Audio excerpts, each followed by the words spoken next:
வேணாம் வேணாம் வேணாம் வேணாம்ப்பா. மேடையில் அமர்ந்திருக்கும் அனைவருக்கும் வணக்கம்.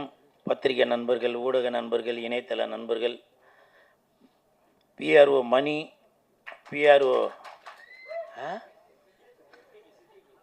வா என்னைய மாதிரி செட் பண்ணி வந்துட்டியாவா, பிஆர்ஓ சித்திக் அவர்களுக்கும் எனது நன்றியை தெரிவித்துக் கொள்கிறேன்.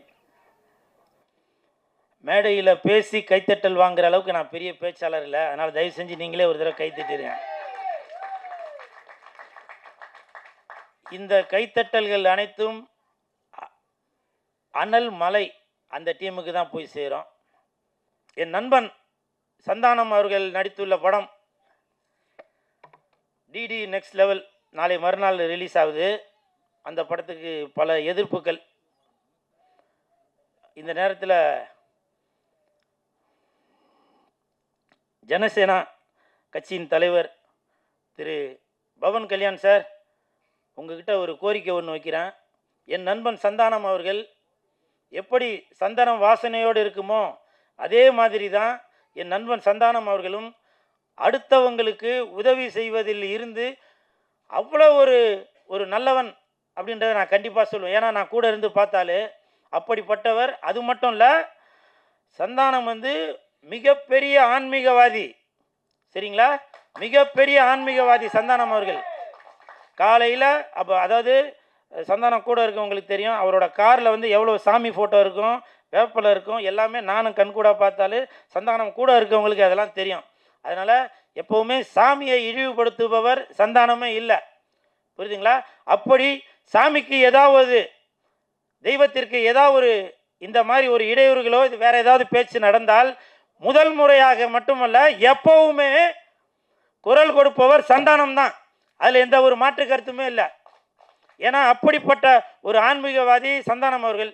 அந்த நடிகர் சந்தானம் அவர்கள் நம்ம டிடி நெக்ஸ்ட் லெவல் அந்த படத்தில் ஒரு சாங் ஒன்று வந்திருக்கு. அந்த சாங்கு தடை செய்யணும், படத்தை தடை செய்யணும் அப்படின்னு சொல்லி பவன் கல்யாண் சார், உங்கள் ஜனசேனா கட்சியை சேர்ந்தவங்க சில இடையூறுகள் கொடுக்குறாங்க. உங்களுக்கு தெரியும் பவன் கல்யாண் சார், நீங்கள் ஒரு தடவையும் தமிழ்நாட்டுக்கு வரும்போது சொல்லுவீங்க, நான் தமிழ் மண்ணில் தான் வளர்ந்தேன், தமிழோட பேசி தான் நான் வளர்ந்தேன், நான் படித்தது தமிழ்நாட்டில் தான் அப்படின்னு சொல்லி நீங்கள் பல தடவை சொல்லியிருக்கீங்க பவன் கல்யாண் சார். அது மட்டும் இல்லை, நீங்கள் சினிமாவில் இருக்கிறவங்க, உங்களுக்கு தெரியும் ஒரு படத்தை எடுத்து வெளியிடுறது எவ்வளோ கஷ்டம் அப்படின்றது. அதனால் உங்கள்கிட்ட நான் தாழ்மையுடன் கேட்டுக்கொள்கிறேன்.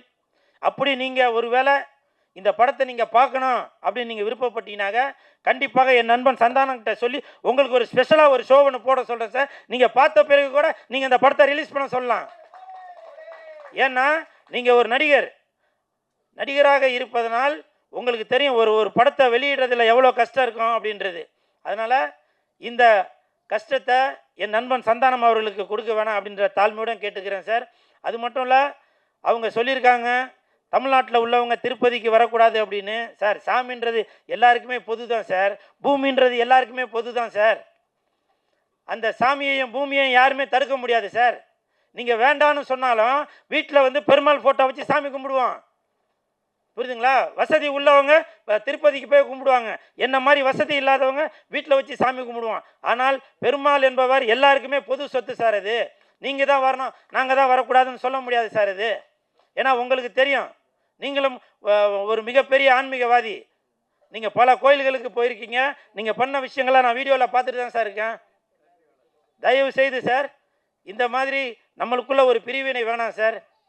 தமிழ்நாட்டுக்கும் தெலுங்கு மக்களுக்கும் எப்பவுமே ஒரு நட்புறவு இருக்குது, சரிங்களா? தயவு செய்து கேட்டுக்கிறேன். நீங்கள் இந்த இடத்துல இல்லை, ஒருவேளை இந்த வீடியோவை நீங்கள் பார்த்துட்டு கொண்டு இருந்தால்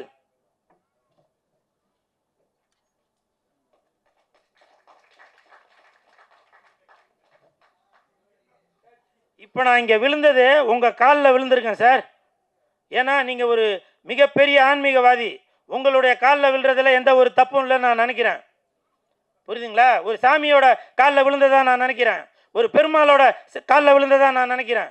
அதனால் என் நண்பன் சந்தானம் அவர்கள் நடித்துள்ள இந்த டிடி நெக்ஸ்ட் லெவல் இந்த படத்திற்கு நீங்கள் தான் முழு ஒத்துழைப்பை கொடுக்கணும் சார், சரிங்களா?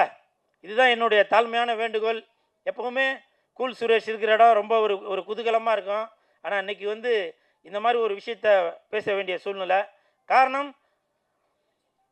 என் நண்பனுக்கு, என் உயிர் நண்பனுக்கு, அந்த படத்தில் வேலை செஞ்சவங்களுக்கு ஏதாவது ஒரு பிரச்சனைனாக்க கண்டிப்பாக குரல் கொடுப்பான் இந்த கூல் சுரேஷ். இந்த நேரத்தில் பவன் கல்யாண் சார், ஜனசேனா கட்சியை சேர்ந்த நிர்வாகிகள் அனைவருக்கும் நான் ஒரு வேண்டுகோளாக கேட்குறேன். நீங்கள் படம் பாருங்கள். படம் பார்த்தீங்கன்னாக்கா உங்களுக்கு புரியும். டிடி நெக்ஸ்ட் லெவலில் நம்ம சாமியை பற்றி எதுவுமே ஒரு இதுவாக பேசலை, பாடலை. அது ஜஸ்ட் ஒரு பாடல். இப்போ உங்களுக்கு தான் தெரியுமே. தவறாக இருந்தால் இந்த டிடி நெக்ஸ்ட் லெவல் அந்த டீம் சார்பாக உங்கள்கிட்ட நான் மனப்பூர்வமான தயவு செய்து சார், தயவு செய்து நான் உங்கள்கிட்ட மன்னிப்பு கேட்டுக்கிறேன். நீங்கள் சினிமா கலைஞர், உங்களுக்கு எல்லாமே தெரியும். எனக்கு அழுக வருது. ஆனால் அழுதனா அதையும் சொல்லிடுவாங்க, ஏதோ சினிமாக்கா ஏதோ பண்ணுறான் போலப்பா அப்படின்னு எல்லாருமே சொல்கிறாங்க. நன்றி நன்றி சார். கண்டிப்பாக நல்லது நடக்கும். கண்டிப்பாக நல்லது நடக்கும். மேடையில் யாருன்னா பேசும்போது தயவு செஞ்சு இந்த மாதிரி பின்னாடி இருந்து குசு குசு குசுன்னு பேசாதீங்க. ஏன்னா நம்ம ஒரு இதில் ஒரு ஃப்ளோவில் வருவோம். அதை வந்து கெடுக்கிற மாதிரியே ஆகி போயிருங்க நின்று பேசுறது. புரியுதுங்களா? என்ன சார், கரெக்டாக இல்லையா? இவங்க ஒரு ஐடியாவில் நிறையா பேர் ஒரு விஷயத்த சொல்கிறதுக்காக வருவாங்க. அப்போ தான் இன்னும் ரொம்ப முக்கியமாக ஒன்றும் இருக்கா, சில இது அங்கே கேட்கும், இன்றைக்கி என்ன குழம்பு வச்சுருக்கீங்க, அதெல்லாம் கேட்கும் வீடியோவில். ஸோ அதனால் இங்கே மட்டும் இல்லை, சினிமா மேடை மட்டுமல்ல, அரசியல் மேடையாக இருந்தாலும் சரி, அது எந்த மேடையாக இருந்தாலும் பேசும்போது நீங்கள் தள்ளி நின்று பேசுங்க. பேசுகிறவங்களுக்கு டிஸ்டர்ப் பண்ண இல்லை, பின்னாடி நில்லுங்க, அதை பற்றி ஒன்றும் இல்லை. பட்டு பேசுகிறது அடுத்தவங்களுக்கு டிஸ்டர்ப் இல்லாமல் பேசுங்க. நன்றி, வணக்கம். அனல் மலை.